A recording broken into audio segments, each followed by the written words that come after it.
Number of kidney patients is increasing. There is a substantial increase in the number of specialized centers for treating kidney disease. Increasing number of specialists, dialysis centers, and kidney transplant centers.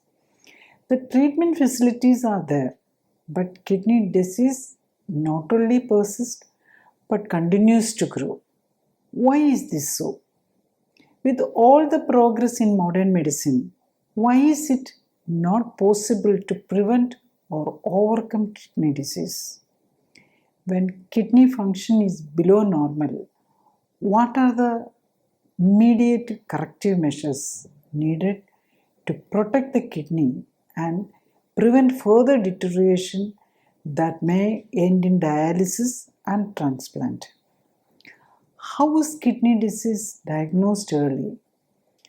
Let us see what every kidney patient should know. Health tips are not the focus here. Rather, the effort is on providing information that will help to understand the causative factors behind the health condition, measures for early detection, tests to assess the current status of the disease condition, present treatment options in modern medicine with the benefits and limitations. Also, I will try to convey the fundamental relationship of this health condition with the lifestyle and impact of correction of lifestyle has on reversing and preventing recurrence of this health condition. This is why the video may appear long. To help you save time, we have time-stamped the topics in the description below for those who prefer it. Here the focus is on those who would like to make more informed decisions on matters concerning their health. This is important, especially when they would like to avoid surgery and chronic medication with the added effort from their part. It should be remembered that those who are on medication should reduce or stop medicine only under medical supervision. When we want to protect our kidney or to come out of kidney disease, we should have a basic understanding of how kidney is made. Basically, there is two kidneys are there on either side of the vertebrae, and each kidney is made of nephrons actually. There are almost 1 million nephrons, that is small units of, it functions as a sieve and it is actually removing the toxins and also the other functions, and all happens with this almost small units actually. If there is a congenital problem or during the intrauterine life, if there is exposure to toxin or deficiency for the nutrients, the kidney number of nephrons can be low, or even there are people who born with a single kidney only, or there can be problem with the small sized kidney, and all these things can happen congenitally itself. And also there is congenital diseases like a congenital polycystic kidney. And during the course of the development of the afterbirth also, the number of nephrons can be reduced because of the infection or autoimmune disease or metabolic disorders. That is the most common, diabetes, hypertension, which can also affect the kidneys. And next is, what is the function of the kidney? Basically, kidney is the waste removal is the most important. Like urea, creatinine, uric acid, these are all are protein metabolism waste products actually, or the DNA. This uric acid is the DNA or the genetic material breakdown waste material. And even when we take medicines, it is also metabolized and excreted by the kidney. And if a toxin enter in the body also, it either liver will detoxify it and give it to kidney for removing it. And also it is very important role for the kidney is water, maintaining the water level in the body. So if you take more water, the more water is excreted. And electrolyte balance also. See, sodium, potassium, that is very crucial for maintaining. Water and electrolyte balance is very crucial for maintaining the blood pressure and hemostasis actually. This is also the major function of the kidney. And next, it's a production unit also. Actually, it is producing many hormones also. The most important hormone, which is the renin. It's a hormone which is a major part in controlling the BP. There is renin, angiotensin, aldosterone mechanism. Actually, most of the medicines prescribed for this controlling BP is actually either blocking or promoting in different way. It is acting in this renin and renin is produced by the kidney, angiotensinogen is produced by the liver, and aldosterone is produced by the adrenal gland. There are other hormones which from the brain and also affect the having control over the kidney, control over the BP. But this renin is one of the major factor. And next is the production of RBCs, that is the oxygen carrier, and the hemoglobin production. It is controlled by one hormone called erythropoietin. It is that also is produced by the kidney. That is why if the kidney failure patients, that hormone production is also goes down, and they are given supplements of injection in the form of injection. Erythropoietin injection is given to maintain the hemoglobin level. Another thing is vitamin D. Actually, vitamin D, the most potent form of vitamin D is called calcitriol. The kidney is actually making this vitamin D3 to calcitriol by the kidney. And for the renal failure patients, again, the normal form of vitamin D3 form is not effective as a supplement also. They had to be given calcitriol itself. Next, when we come to the kidney disease, what are the diseases which affect kidney? And the first is acute kidney disease. That is anything which is producing a renal failure within in a week, within 7 days, we take it as an acute renal disease. So that is most important is toxins like a snake bite. If the snake bite comes, the patient can go to renal failure. And also many medications can also bring acute renal failure, like some of the antibiotics, some chemotherapeutic agents, and also radiopeptide, what is used for the getting clear picture of in CT scan, MRI, etc. And also acute blood loss, and the blood volume is reduced. If the blood volume is reduced, there will not be much blood flow to the kidney, and it can damage the kidney nephrons, especially the renal tubules will be getting damaged. And also infection pertaining to the kidney or the blood, it's like other infections, other system which is affected. Even especially most important is hepatic infections, and if the patient in hepatitis A or B and fulminant hepatitis going into hepatic failure, then it is a renal failure also can occur. That is mainly because all the waste is shunted to kidney, so that he cannot take the impact on it, and the kidney also can fail in such circumstances. Next is, what is the treatment for an acute renal failure? Acute renal failure actually can be, there is a clear reason, like a snake bite.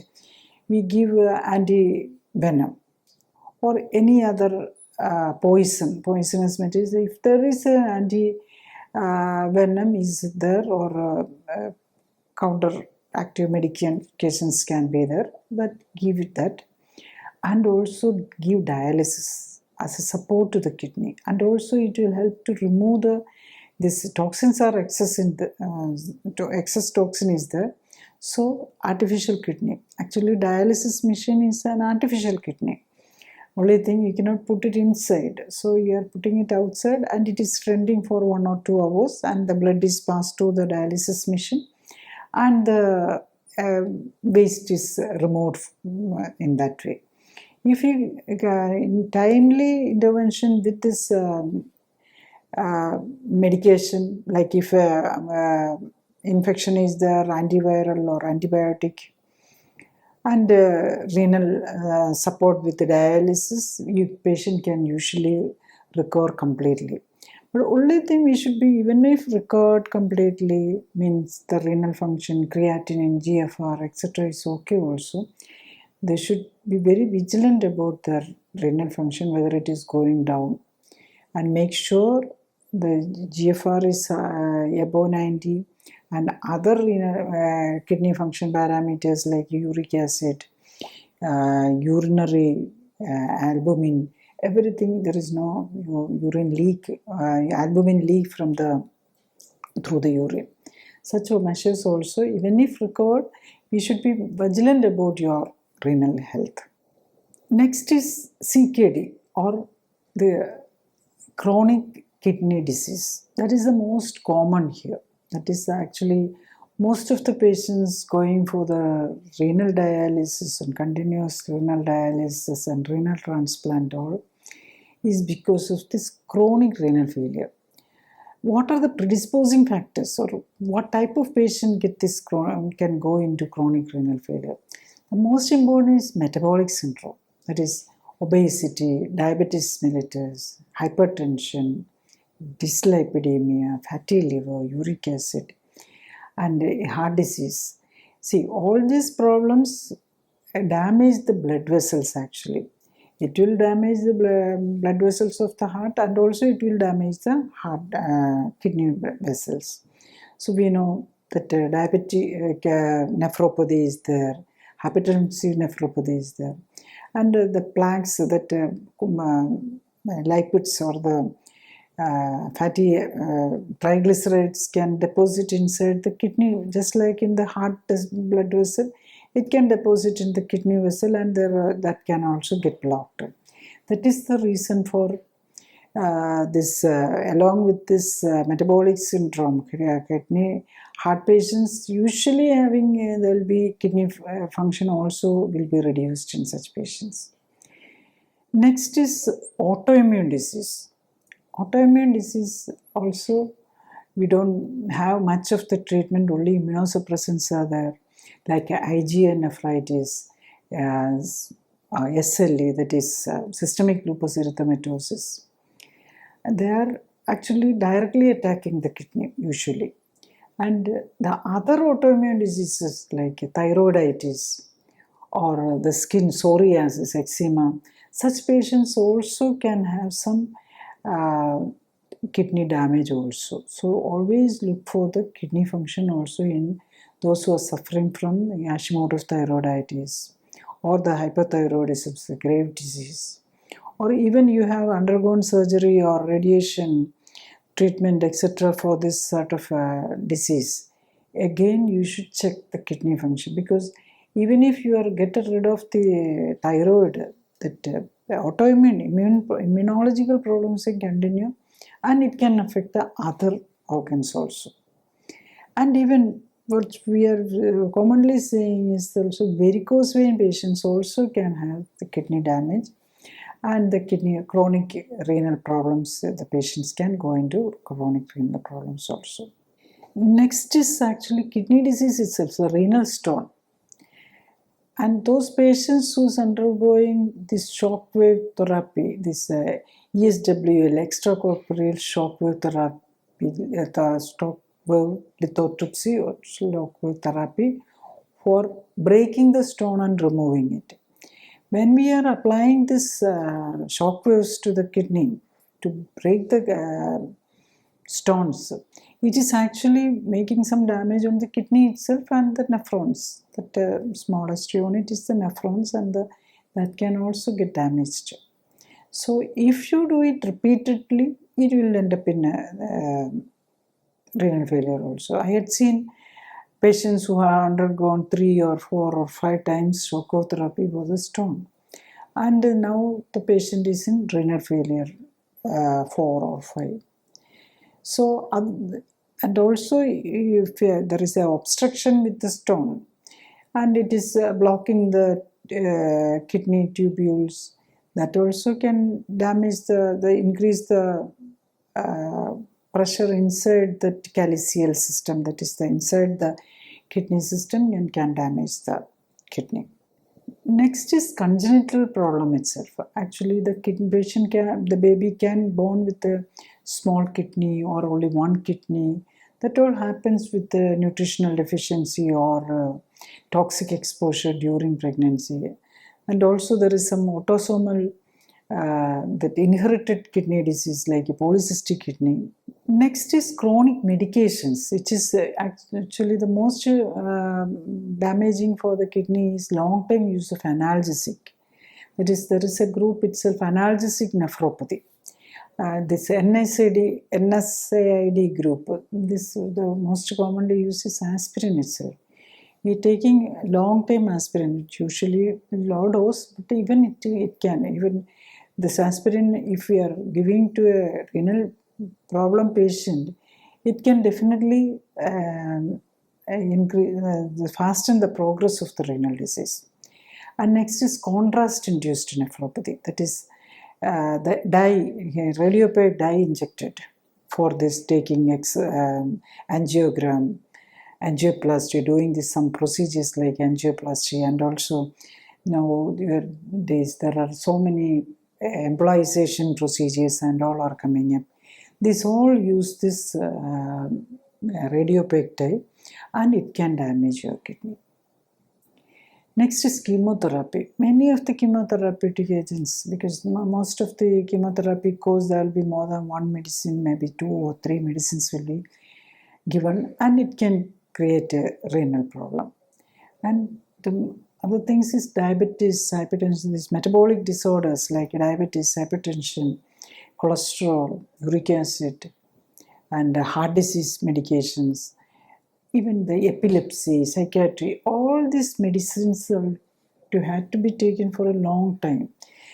Any medicine which is taken is a strain for the kidney and it can have an impact on the kidney.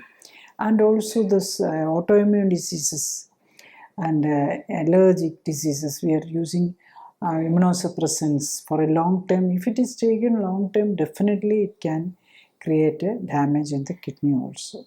Next, when we come to the renal damage, its cosmetic has also an important role in damaging the kidney.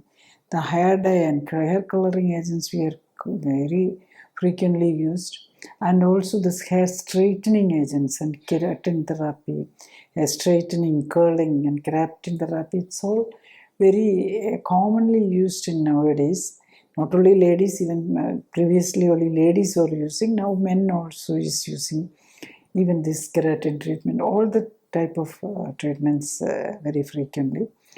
The whatever you are applying on the skin, if it is not a nutrition, it is damaging. It can get absorbed and damaged, and especially the toxin, it has to be removed from the body. It will go into the kidney. So be careful when you are doing this hair coloring and all. And at least you should see that it is not touching the skin, and it is going into getting absorbed into the skin, and see that you take plenty of water after such a procedure. Especially, always better avoid such things, so that if your kidney health is more important, avoid such things. At least you check your renal function. GFR is okay, you can use those things in a limited and controlled manner. But if your renal function is reduced, GFR is reduced, less than 90, less than 80, less than 70, you should be more careful and avoid, to protect your kidney, avoid such things. Next is how to diagnose it in early stage and what are the symptoms. Actually, the symptoms of a renal failure comes only in the late stage. That is, even if you are in the renal stage 5, you may be clinically stable, there won't be any symptoms. So there may be some tiredness or little edema on the leg while you're traveling or something like that, but you will ignore it. But only in the very late stage when the creatinine is so high, like 8, 9, 10, 11, 12. In some people, only by creatinine comes to 12 level, only the patient will be knowing about it. So we should not wait for a symptom to diagnose a kidney problem, because now the tests are so freely available, and we just like we are looking into the dyslipidemia and diabetic blood sugar, we should frequently check the at least once in a year or 6 months interval. There is a availability of free insurance checkup with that, no? So you should avail for a renal function test also. And in the renal function test, you should specifically ask for the GFR also, because the creatinine level they'll be showing that 0.6 to 1.2 or 0.7 to 1.4 is normal. But by the time, if it is reaching above that, it already started the renal function, you maybe reached stage 3 renal failure. So usually here in India, usually the GFR, many labs will not give previously it was not giving a GFR report itself. And even if it is in India, we'll always mark it as less than 90, it is abnormal. But I have seen many reports from outside India, whereas they take it below 60 only, they are taking it abnormal. That is not correct. If it is below 60, the GFR is already gone, then it is a grade 3 renal failure. Another parameter in the renal function is uric acid. And what I usually see is when the uric acid is high, the people started or the doctors start prescribing medication to reduce the uric acid. So if there is no history of gouty arthritis and all, if the uric acid is high, you should try to control the uric acid with the diet alone. It is because that is an indication that your kidney is not properly functioning. Excess uric acid has to be excreted by the kidney. If the kidney function is low, even if you are having a normal protein diet, first protein and the other excess food is reduced, then even if you normally take normal food is only, then if you have a high uric acid, then that means your kidney is under trouble. So take care of the kidney and find out what is the trouble.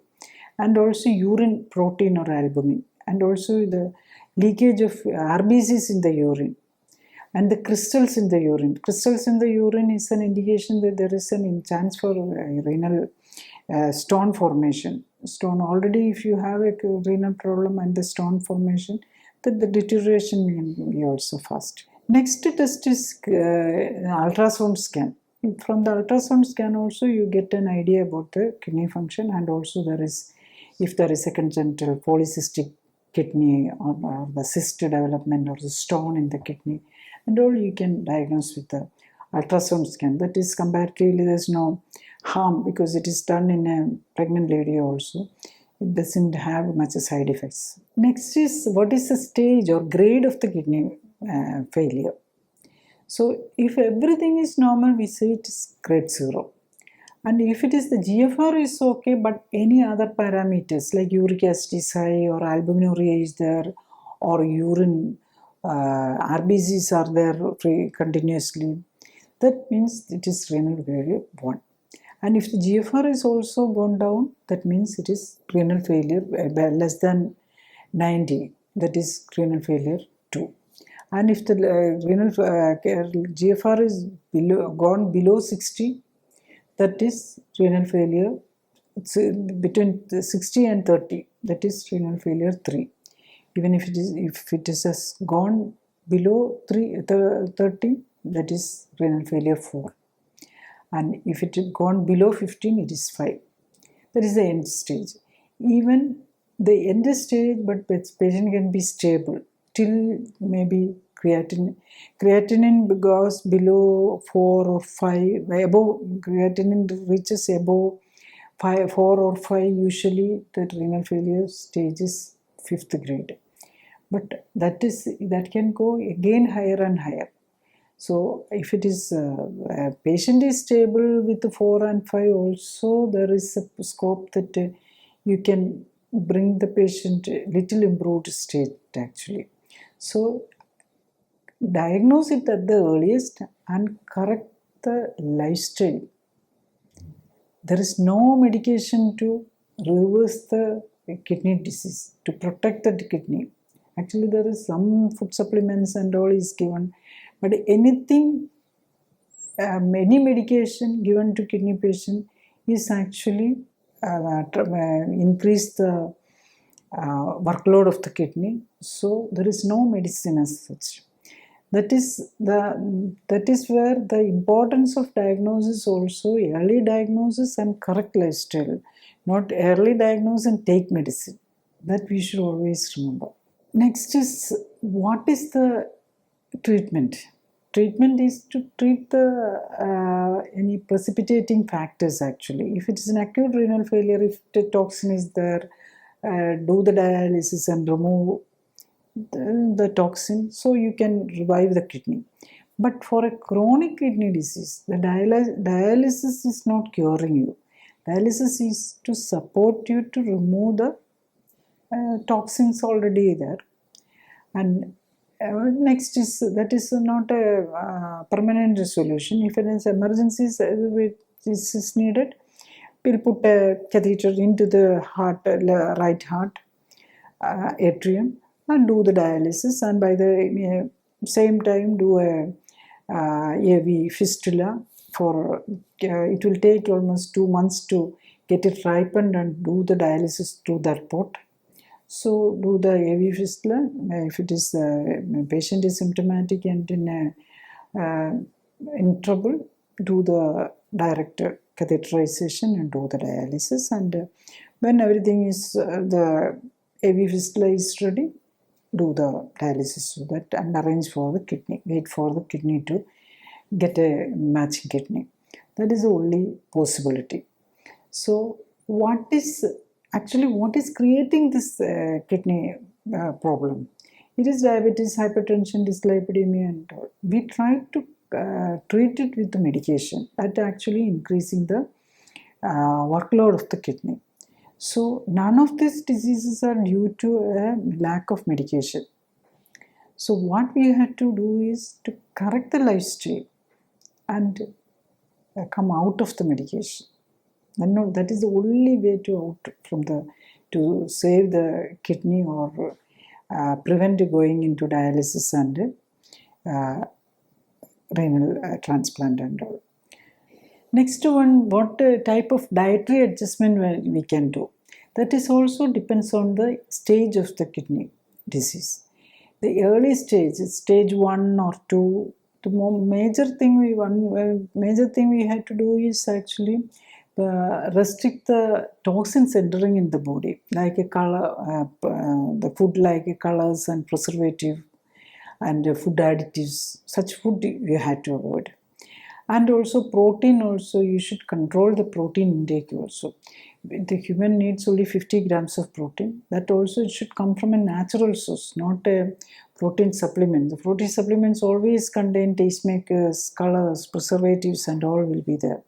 So only natural protein from a most tolerant food.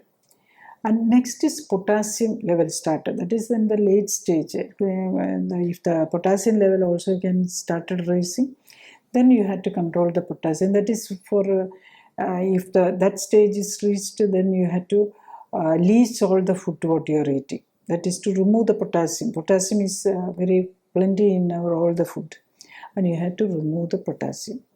Then the late stage, usually in the late stage, and only this potassium and water intoxication, like water edema, and also the water can accumulate in the lungs also, that is called pulmonary edema. That is systemic edema on the leg or pulmonary edema. In that stage means that is your really the kidney function is gone very bad. In that stage, you can try some this diuretic sort of medicines. That's the first line of management for that. Then if it is continuously recurring, then you have to think of that the only way to remove is through the dialysis, remove the water, excess water. If that is when the urine output is reduced. If we should try to maintain the urine output around 1.5 liter, 2 liters, and all the time. If that is not able to, with or without medicine. When without medicine, if you are not able to maintain that edema, that means it is very difficult. You have to go for the dialysis. Next is we have seen what is the limitations of the treatment and medication and everything. Medicine, all the medicines is increasing the workload of the kidney. Then what we'll do? That is the problem. See, then most important is to diagnose it early, do regular renal function test, and do check the GFR also. If the GFR is coming down, you take it seriously. And if you are in the stage 1, you can make it into stage 0. It is easy. Or if you are stage 2, it is easy to bring it down to up to 1 or even 0. And if it is 3, it is difficult to come into 1 level and 0 level, but at least we will be able to bring it to stage 2 renal failure. If it is 4, it may be easy to bring it to 3 level only, 3 level. But it will be very difficult, those who are gone GFR below 30, to bring it to say above 60 will be very difficult, but it can, especially for diabetic patients and all, I used to see that it can go fast. But for autoimmune disease, it's very difficult to bring even few units of GFR to increase the GFR is very, very difficult for, especially for the this autoimmune diseases. So control, adjust your diet and control the lifestyle diseases. Not control, actually you should reverse the lifestyle diseases like diabetes, hypertension, obesity. You should be able to control the BP and sugar without medicine actually. Even the insulin that we usually the people, many doctors will shift the patient from diabetic tablets to insulin in type 2 diabetes. Actually, even the high insulin level itself is damaging the kidney and blood vessels actually. So that is also not really, it's definitely better than the tablets because that has to be metabolized. But many of these diabetic patients will be having a very high insulin level. Insulin actually should be less than 25. I had seen patients with 300, 350, 250 and insulin levels for those who are taking medication or for the diabetes or for even insulin injection. So insulin level going up is also not good for the kidney. So what is the solution is to control the lifestyle disease with the lifestyle disease modulation, not with medication.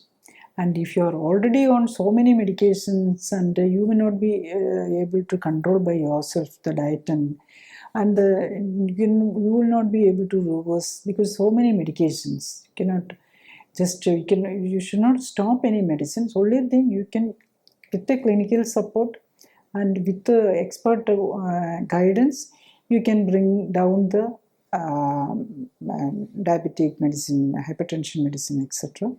And then in that way you will be able to improve the kidney function. In brief, first, most kidney diseases can be diagnosed early.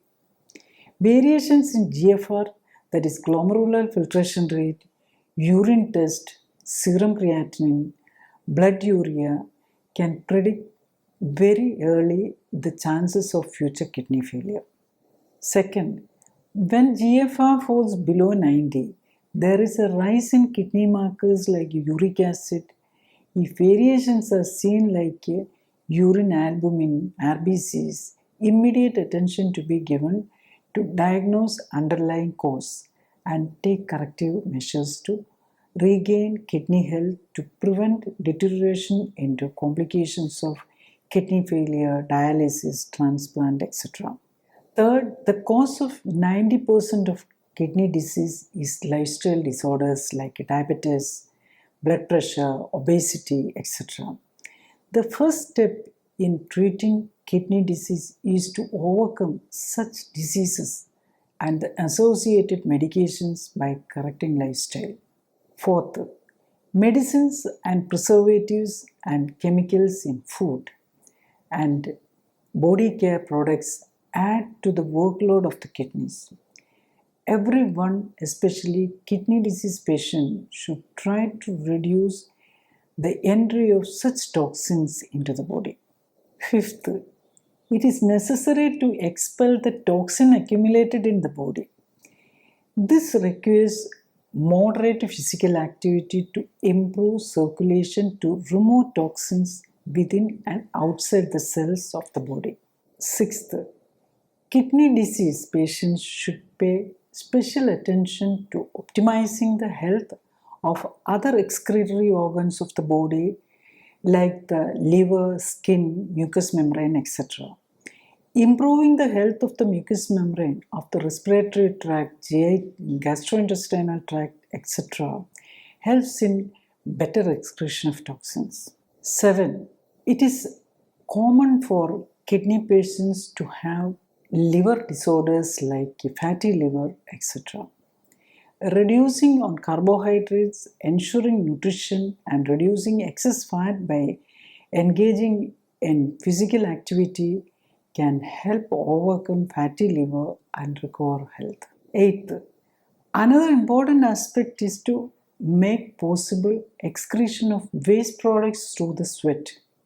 This will reduce the workload of the kidneys and help them regain health. 9. It is common for kidney patients to have skin darkening and itching. The reason for this is the accumulation of toxins in the attempt to excrete waste product through the skin. 10. Everyone should make testing GFR part of their health checkup. If GFR drops below 90, the reason for this drop should be identified and correction of lifestyle should be done to remove accumulated toxin in the body and avoid the need for medication and body care products which cause kidney overload. 11. Remember that medicines increase the workload and stress of the kidney. The first step in protecting kidney is to correct lifestyle and overcome chronic lifestyle diseases and the need for chronic medication. This information should assist you to understand and prevent lifestyle diseases, to help detect them at the earliest when present, and correct the lifestyle to reverse them. Also, it can be understood why medication and surgery cannot reverse such disease conditions. It is not the lack of medication or surgery that create the disease in the first place. This is why it is essential to understand how suitable lifestyle changes can only reverse these diseases and, more importantly, prevent their recurrence. Before any invasive interventions or surgery, it is essential to understand the underlying cause of the disease. What purpose does the surgery serve? The on-table and post-operative risks associated with the surgery, associated possible negative impact on future quality of life. This has to be understood not only by the patient but also the associated stakeholders who are usually those who need to support the patient and share the consequences as well. Very often, there is poor understanding on whether the surgery provides recovery or relief and whether the surgery prevents recurrence. Nowadays, health insurance is very common. This provides an opportunity to undergo surgeries without fear of any financial stress. This consumerist outlook guides many to be opportunistic and take advantage of the surgical options available primarily on the financial availability angle rather than on an overall picture. This is where the statistics that often provide us the huge percentage of unnecessary surgeries done on unknowing patients deserves maximum attention. Before every surgical intervention, the patient or guardian actually signs the document acknowledging the possibility of undesired consequences or even death from the intervention. This document of acceptance is to be read and understood before fixing a date for any surgical intervention. One should understand that any surgery is constrained by chronic lifestyle diseases, and if the advantage of reversing them with the lifestyle modulation before deciding on need for surgical intervention is considered carefully, it will be possible to avoid the need for a majority of surgical interventions. We need to be proactive in health and not wait for the disease conditions to reach a stage where we lose hope of the ability to actively reverse our health problems with self-motivated lifestyle correction. Otherwise, we will have to remain an outside observer in the effort to recover health.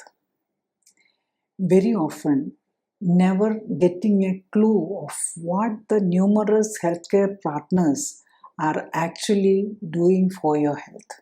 Very often, the core of improving body composition, metabolism, and immunity are never possible when you remain an outside observer, and this is what I hope will be the game changer for those who want health over conventional patient care. Another important aspect is when someone is talking about healthcare and newer treatment approaches, you should consider the scientific background of the concerned person. I am Dr. Jolly Thomson, started medical education in Government Medical College, Kottayam as 1981 batch and completed diploma and MD in obstetrics and gynecology from Government Medical College, Thiruvananthapuram, Kerala, India in 1992. After additional training in reproductive medicine, surgery and painless labor, I joined government service. Later, I resigned from government service and in 1997 started practicing as consultant at Lifecarecentre, Thevara, Kochi. I focus on lifestyle modulation with the clinical support, minimizing medication and surgical interventions for lifestyle diseases. The focus was on understanding the effects of modern pharmaceutical drugs, surgical interventions, and physiotherapy on immunity. Based on the knowledge on the functioning of the immune system, developed nutrient formulas and body conditioning protocol named Oxyflex for optimizing circulation, stabilizing neuronal, hormonal, and immune activities. Optimized nutrition, along with the Oxyflex, is the foundation of the cell activation protocol, a clinically supported and supervised lifestyle modulation method for optimizing health, delay aging process, prevention and reversal of lifestyle diseases like diabetes, hypertension, heart disease, allergy, asthma, cancer, autoimmune diseases like thyroiditis, arthritis, psoriasis, etc., thereby reducing the need for medication and surgical intervention. Next, let us understand what is clinically supported and supervised lifestyle correction. Step 1 in this approach is to understand body composition and fatty tissue status to help determine desired body composition. Step 2 is to conduct laboratory tests to evaluate the health status of the organs of the body like heart, liver, kidney, pancreas, etc. Status of the system like circulatory, immunity, endocrine, metabolic, etc., and the compatibility status of food consumed or generally available. Step 3 is to identify what lifestyle modulations can help achieve the desired body composition. Patient-specific conditions will help decide on the effort at optimizing nutrition, physical activity, and the prevention of toxin accumulation. The focus is to create an enabling environment for the cells of the body to regain and retain optimum metabolic activities. When lifestyle modulations restores and retain optimized circulation, metabolic activities, hormone balance, immunity, and body composition, most lifestyle disorders can be overcome.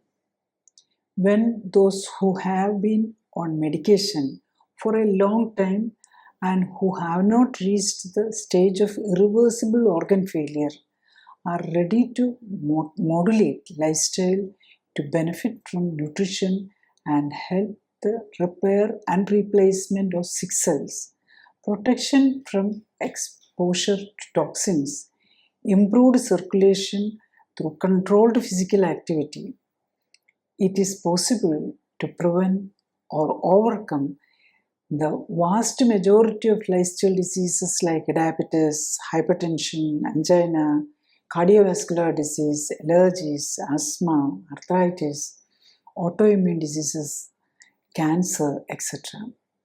This also helps to avoid the need for medication and surgeries. Next, what is the benefit you can expect from a clinically supported lifestyle correction for patients with chronic dysfunction, renal dysfunction actually?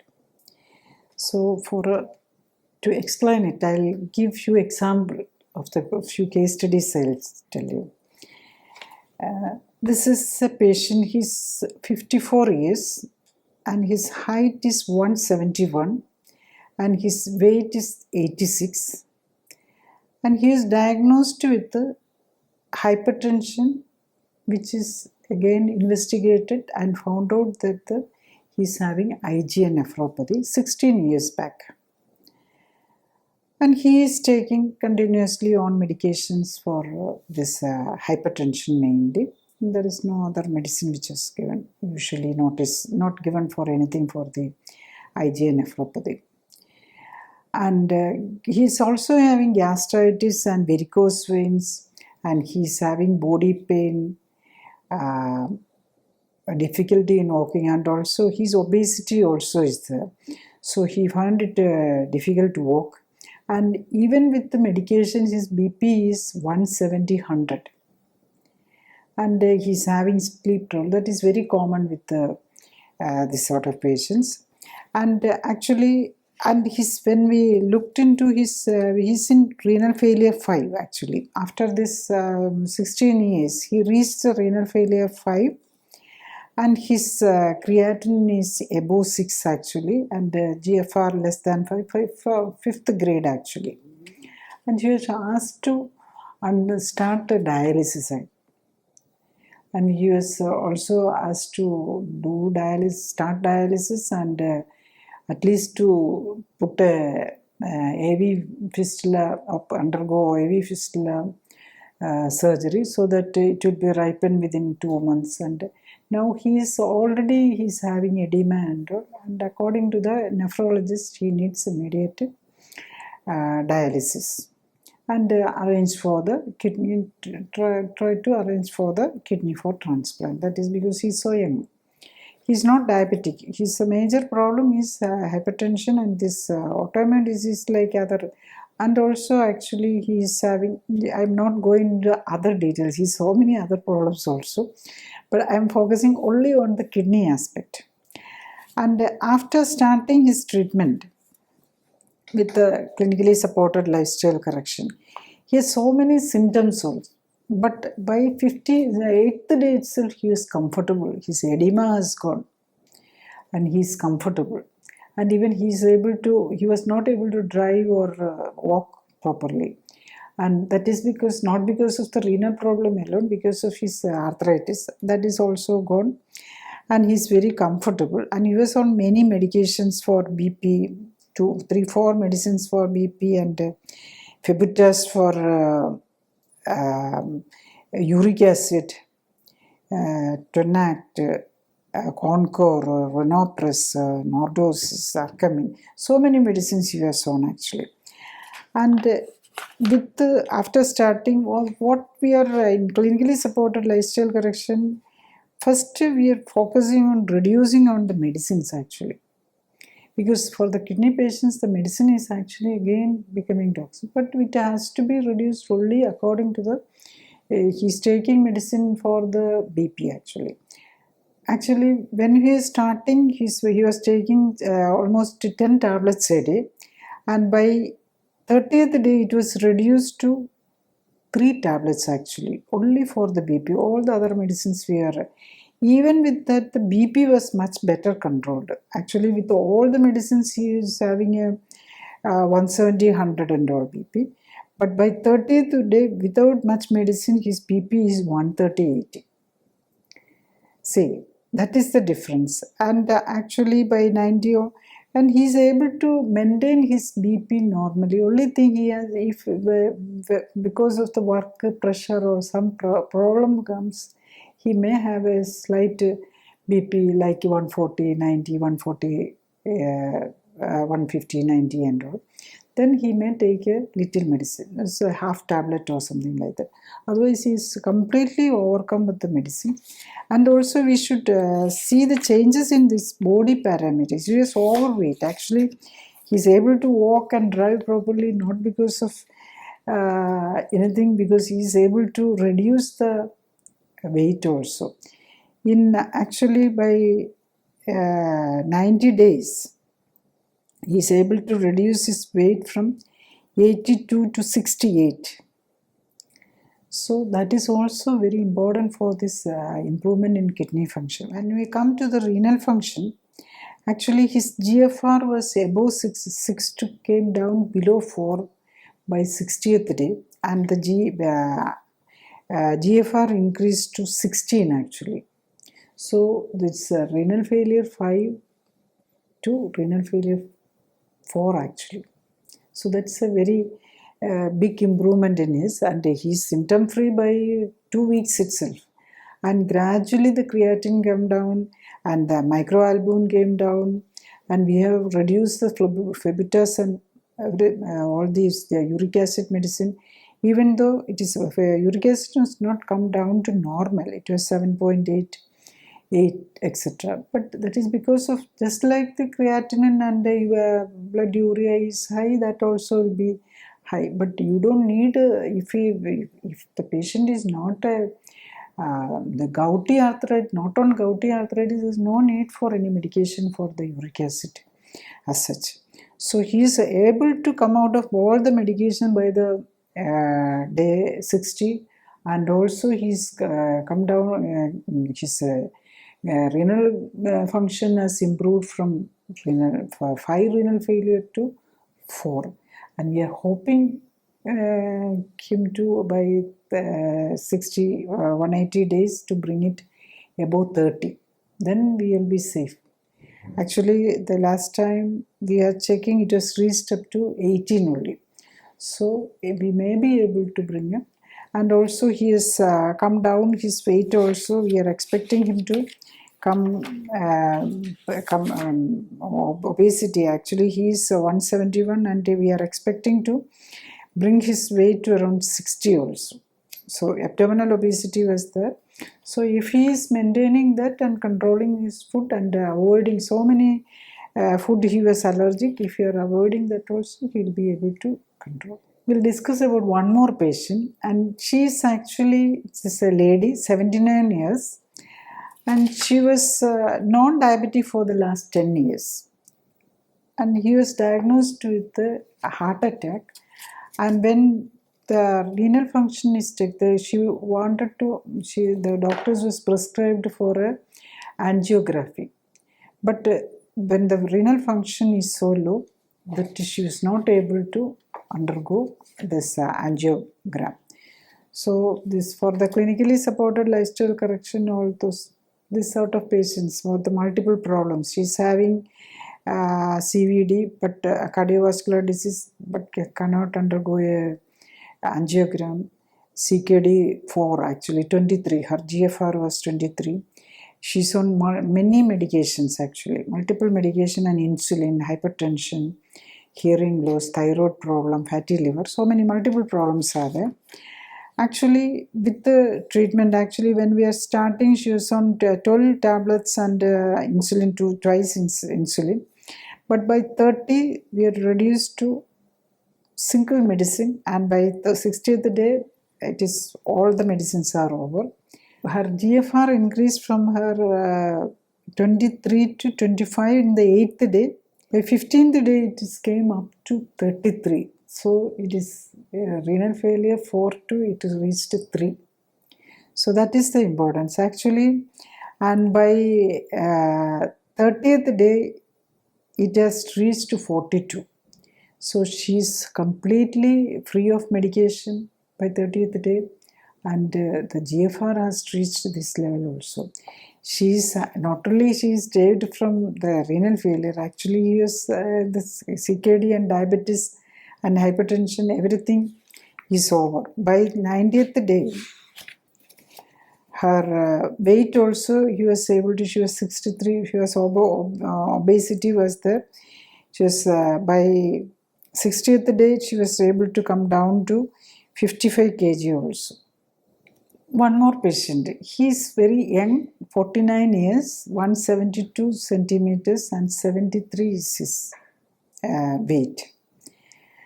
And he's 1 year he knows that he is diabetic and hypertension. He is on taking, she's taking medicine and diagnosed with the CKD also. And his GFR has gone around to 50. And when he is coming here, he is cutting some dietary adjustments and all done, and it was come to 59 actually. And this patient actually within 8th day itself he was able to actually, he was not on many medicines, only Ramipril and metformin. And by the 8th day itself, we are able to come down with the medicines. No medicines by the 8th day when he came. And his GFR increased to from 59 to 78 actually by the 15th day itself. And by 30th day, it has increased to 76 also, and again to 91 by 60th day. So he was in renal failure 3, but he is able to come out of it totally. And even the microalbumin, all the renal parameters was corrected. So he came to grade 0. Actually, this is the way we had to manage. When we start diabetes itself, if you are able to treat and correct the diabetes without medication, maintaining a healthy lifestyle, and by the time he is reduced to, he was 73, he was by day 60, he was come down to weight 63 also. His height is 172. So it will be ideal for him to keep him around 60 to 65 with a fat level of around 10 to 15. So that is what we are in the clinically supported lifestyle correction. We are aiming to correct the body composition and correct the immune system and hormone balance. That is what is done, and this is the ideal way, the early detection and come out of it at the earliest.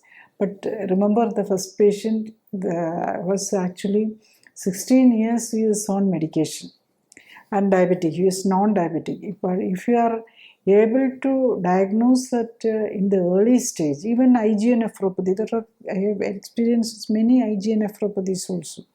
And if it is like this, if it is within 1 or 2 years and the renal function is not gone down that much, definitely we will be able to improve and maintain the patient with a healthy kidney. One more patient. This is a 63-year-old man. He was diagnosed with, actually he didn't come for a kidney problem to me. Actually, he's a non-diabetic patient for the last 21 years and hypothyroidism and hypertension for 3 years, and now he is diagnosed with coronary artery disease, and he was TMD positive and angiogram showed a triple vessel disease, and he was advised to do a coronary bypass surgery. For that, actually, he wanted to avoid the bypass surgery. That's only he came to me. And when we checked into his GFR was also down. Actually, only in stage 3 renal failure. His GFR is actually 53 actually. So in our mode of treatment, actually, he was taking so many medicines also, and around 9 tablets and insulin and all the medicines for the diabetes, hypertension, everything is there. I'm not going to the details of the medicines. Actually, on the 8th day itself, actually when we are starting, it was 53 GFR. It came down to 64 in 8th day and 57 in the 15th day, and day 30 it is 62. And by 60th day, it is 76, and by 90th day it is 81. So it is gradually improvement is there. By the time actually when he was with all the medicines, his HbA1c was 8.7, but without medicine his HbA1c came down to 6.6 by the 60th day. So that is also gradual, and what we are aiming is by the 4th or 5th month, his HbA1c should get corrected, and the BP and all the parameters should be corrected without medication. That is what we are aiming for. And he's also actually the body parameters also has improved, and he was 77 kg to by day 60 it was day 90 it is came down to 66. So that is also, so everything parallel benefit is there. I'll explain one more question. That is also usually the most common type of patient is metabolic syndrome with diabetes, hypertension, etc. And this patient also is an IgA nephropathy, and she was not knowing. She was not sick or taking any medicine till she was diagnosed with the renal failure also. She had tiredness and gone and checked for the blood test, and then she found out that there is dyslipidemia is there, thyroid problem is there, and the creatinine is gone up. So she was in grade 4 renal failure, and she was also advised to think of renal transplant and things like that, because we was very edema and the symptoms was there. And her GFR was 23 when we are looking at, not only in the grade 4 actually. And microalbumin, urinary microalbumin and other hemoglobin Other things are also there, and even though she is not diabetic, her insulin level was so high. HbA1c also 5.7. She is pre-diabetic and with a high insulin level. Actually, with the treatment by the 8th day, from the 8th day itself, GFR increased to 28, and 15th day it is 31, and by 30th day it has reached around 34. And after that, actually, finally by 90th day, she has to cross the 40, 41 or 42. So that is it. Actually, she was also following, she was not very obese or overweight or anything, but even though she was able to, for such patients, we excess fat in the body. She is not overweight, but her fat level was around 33. So we want to reduce it to around 26. Actually, the last visit she has reduced to 46 kg, and her fat percentage has come down to around 26 also. So if she is careful, she can, because it is already 40, that is she's in the grade 3 renal failure only. If she is carefully maintaining the diet and all, she will be able to go like that without much problem, because she's already 57 and she may be able to maintain some many years, hopefully. To summarize, basically what we should understand is diagnose early, so you will be able to prevent progression. Not only progression, you can reverse the situation to an extent. And the most important is that 90% of this renal failure patients are of metabolic origin, either diabetic or hypertension or dyslipidemia, and also this autoimmune disease. All these diseases are of lifestyle origin. So we had to find out which is the lifestyle factor which is producing the problem. For the diabetes and dyslipidemia, we know it is very clear. But for the autoimmune disease, you had to find that there are some food or some intolerant items in the food may be creating problem. So we had to find out that also, and do the test to find out which is reacting, which food is making a reaction on her body.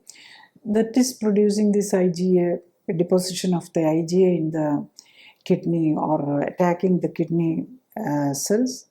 And if you avoid that, then if it at the initial stage itself, then we will be able to save the kidney and prevent renal failure and dialysis and renal transplant, etc. The focus of clinically supervised lifestyle modulation is not on the symptoms.